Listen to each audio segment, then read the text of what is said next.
특징주로 넘어가 보도록 할게요. 특징주 먼저 테슬라입니다. 테슬라는 뭐 오늘 장중에 올랐다 떨어졌다 막 이랬는데 결국은 약보합으로 마감을 했어요. 네, 제가 이제 제가 한 PPT 화면 보시면 세계 최대의 전기차 회사라고 기업을 소개하면서 제가 세계 최대의 이렇게 괄호치고 물음표 해놨잖아요. 이제 이 세계 최대란 말을 이게 편히 쓰기가 어려울 것 같습니다. 자, 이제 지금부터 그 내용 말씀드릴 텐데 먼저 테슬라가 작년 4분기 뭐 인도량 생산량 공개를 했습니다. 근데 인도량이 48만 4,500대 정도로 시장의 예상치 47만 7천 대 웃돌았습니다. 웃돌았어요. 그리고 연간 기준 180만 8,500대. 네, 요거 목표를 원래 200만 대에서 180만 대로 낮췄는데 그 낮춘 목표는 잘 달성을 했습니다. 생산량도 뭐 인도량보다 당연히 조금 더 많죠. 그래서 사실 요 인도량 나왔을 때는 그래도 목표치 도달했고 4분기에 잘했다, 선전했다라고 이제 이런 평가들을 받으면서 주가도 괜찮았거든요. 근데 이제 결국은 밀린 건데 중국의 비아디, 중국 최대 전기차였는데 그래도 테슬라에 이은 2위였는데 이게 이제는 세계 최대 전기차라는 그 왕자의 자리를 비아디가 테슬라로부터 뺏었다라는 분석들이 많이 나오고 있습니다. 비아디도 이제 인도량 공개를 했는데요. 4분기에 52만 6천 대. 네, 요거를 전기차를 인도한 것으로 나왔습니다. 원래 비아디는 뭐 이 순수 전기차도 있고 하이브리드 차도 있어요. 그래서 전체 뭐 판매량으로는 이미 2022년 2분기에 테슬라를 앞지르기는 했습니다.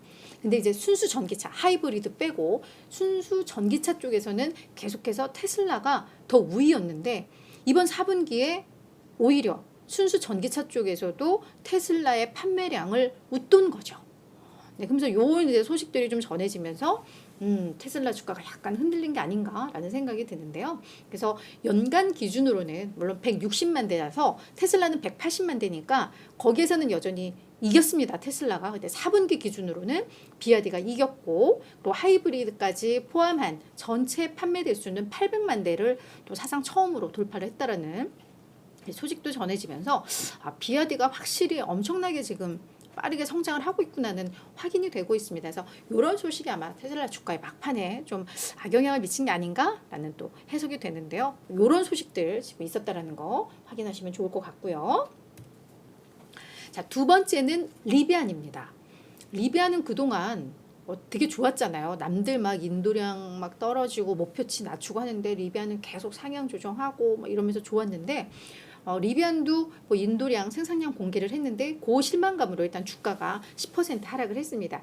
워낙에 잘했기 때문에 눈높이가 높아졌던 만큼 약간의 실망스러운 요소에도 이제 차익 실현 매물들이 좀 쏟아져 나온 것 같은데요. 일단 4분기 인도량은 14,000대로 예상치에 부합했습니다. 그랬는데 전분기에 이게 15,600대였어요. 그러니까 그래도 얘들 막 성장 되게 빨리 해서 좋다 했는데 전분기보다 줄었네? 요거에 이제 시장에서는 조금 실망을 했다라고 보시면 될 것 같아요. 그래서 연간으로는 생산 목표치 54,000대였는데 57,000대 넘게 생산하면서 다 목표치 도달하고 뭐 이랬지만 전분기보다 덜 성적을 냈다. 뭐 이런 내용 때문에 오늘 주가가 많이 밀린 겁니다. 다만 에버코어 쪽에서는 확실히 리비안은 제2의 테슬라다. 원래 제2의 테슬라라는 수식어가 붙었던 요 스타트업들이 꽤 있었는데 이제는 확실히 제2의 테슬라 타이틀은 리비안이다라는 이제 인식들이 많이 확산이 되고 있어요. 그래서 에버코어에서도 이 얘기를 하면서 그 투자 의견을 기존 중립에서 시장 수익률 상회로 매수로 높였습니다. 그래서 사실 리비안이 이렇게 빠질 이유는 없는데 지금 차익 실현 욕구 그런 것과 이렇게 맞물려서 오늘 주가는 좀 과하게 빠졌다라는 또 해석이 될 것 같아요. 그래서 리비안 이렇게 보시면 좋을 것 같습니다. 백두산 천지 보러 갔다가 눈 보고 왔어요. 중국 다녀오신 건가? 그러신 거. 그죠? 역시 우리 수피아님 막 제주도에 막 중국에 여행 너무 부럽습니다. 너무 부럽습니다. 근데 이렇게 좀 누리셔야 돼요. 열심히 일하고 열심히 투자하셨으면 한 번씩 또 이렇게 쉬어주셔야지 네, 좋습니다. 그래서 응원합니다. 멋지네요. 되게 멋진 눈 보고 오셨을 것 같아요. 그죠? 자, 이제 세 번째는 모더나입니다. 모더나는 13% 주가 급등했습니다. 확실히 간밤에 제약 바이오 이쪽이 확실히 셌어요. 그죠? 자, 모더나는 mRNA 기반 백신 치료제 개발 기업인데 오펜하이머가 시장 투자 의견을 시장 수익률에서 시장 수익률 상회로 중립에서 매수로 높였습니다. 목표 주가는 142달러 유지를 했는데요. 코로나 백신 매출 올해 정말 최저점을 찍을 것이다. 코로나 백신 매출은 뭐 기대할 게 없다. 그러나 모더나의 이 파이프라인, 제품 파이프라인에 대한 잠재력을 우리는 되게 낙관적으로 본다라고 이야기를 한 건데요. 2026년까지 5개의 새로운 제품을 출시할 것으로 기대한다라고 이야기를 했습니다. 모더나는 지금까지 상용화된 게 코로나 백신밖에 없어요. 그러니까 여기서 매출이 줄어들면 모더나는 기대할 바가 없는데 지금 새로운 제품들 상용화를 위해서 열심히 뭐 승인받고 뭐 이러고 있는데 그게 이제 성과가 나올 것이다라는 겁니다. 그래서 뭐 독감 백신, 호흡기 세포 융합 바이러스 백신, 암 백신 이것도 하고 있죠. 그리고 뭐 코로나와 독감을 함께한 뭐 이런 뭐 복합 백신 뭐 이런 것들이 계속해서 줄줄이 나올 거기 때문에 기대도 되고 특히나 2025년부터 눈에 띄는 매출 성장이 나올 것이다. 뭐 이런 이야기들 하면서 모더나가 오늘 주가가 많이 올랐습니다. 자, 마지막 특징주는 ASML 홀딩입니다. 이 기업은 뭐 세계적인 반도체 장비 업체예요. 노광 장비 세계 1위 업체인데 네덜란드에 본사를 두고 있습니다. 이 기업도 오늘은 5.3% 하락을 했는데 노광 장비는 우리가 이게 반도체 뭐 생산 이 공정을 보면은 웨이퍼에다가 이렇게 회로를 그리죠. 근데 우리가 뭐 그거를 연필이나 뭐 사인펜으로 그리는 건 아니잖아요. 그걸 이제 뭐 이런 자외선으로 요 회로를 그리는데 그거 만드는 회사라고 이해를 하시면 될 것 같아요. 근데 네덜란드 정부가 일부 장비, 심자외선 리소그래피의 한 2개의 모델에 대해서 원래 중국으로의 수출을 허용을 해줬다가 요거를 취소를 한 거예요.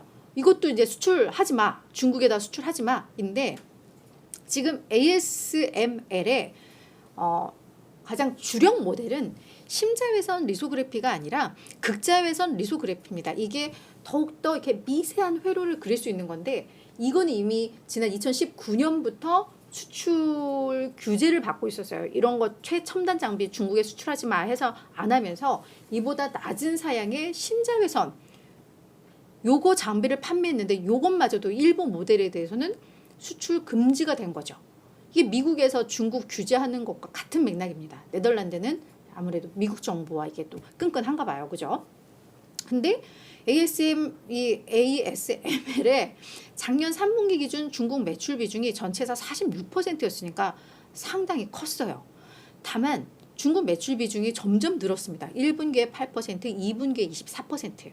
그러니까 이거에 대해서 분석은 중국이 아무래도 이들도 분명히 수출 규제가 더 강화될 걸 알고 사재기를 미리미리 좀 해놓은 것 같다라는 분석은 나옵니다. 그래서 뭐 이미 뭐 올해 팔 것들을 작년 3분기에 다 팔았다 뭐 이런 분석도 나옵니다.